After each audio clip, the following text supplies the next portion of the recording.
Hello, today I'm going to show you how DvSum allows business users to contribute to your data catalog inside any web app or report in under 2 minutes. A key goal of data governance is to increase data literacy and trust. A business glossary or data catalog is a key artifact that makes this possible. The challenge that organizations face is how to engage business users with their data catalog.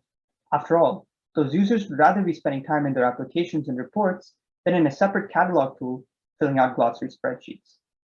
But what if you could make your data catalog seamlessly available inside those web applications and reports? That would be game-changing.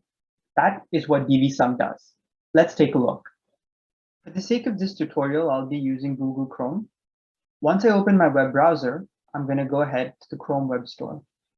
In the search extensions box, I'm going to type DvSum, and I'm going to click on DvSum Data Catalog extension. I'm going to click on Add to Chrome. Once prompted, I'm going to click on Add Extension. Great, looks like we're all set.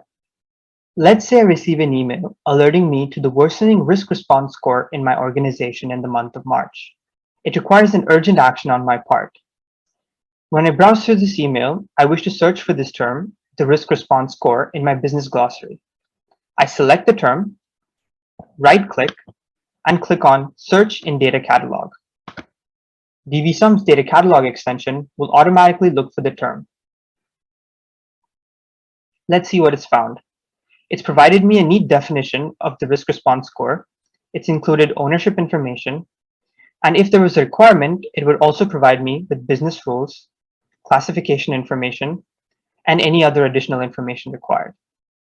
Now, let's say I wish to change the definition. I simply click on this arrow next to the name. I'm redirected to the DvSum app. On redirection, I click on the Edit button. I'll click on the Edit button again, and I'm allowed to change the definition of my risk response score. I can include the new definition, click on the Done button, and then click on the Done button again, and then click on Publish. DvSum will automatically update the definition and allow me to use the new definition going forward. Wasn't that easy? To recap, DvSum enabled business users to view and contribute to their data catalog right inside their web apps and reports. To learn more, sign up for free today at dvsum.ai.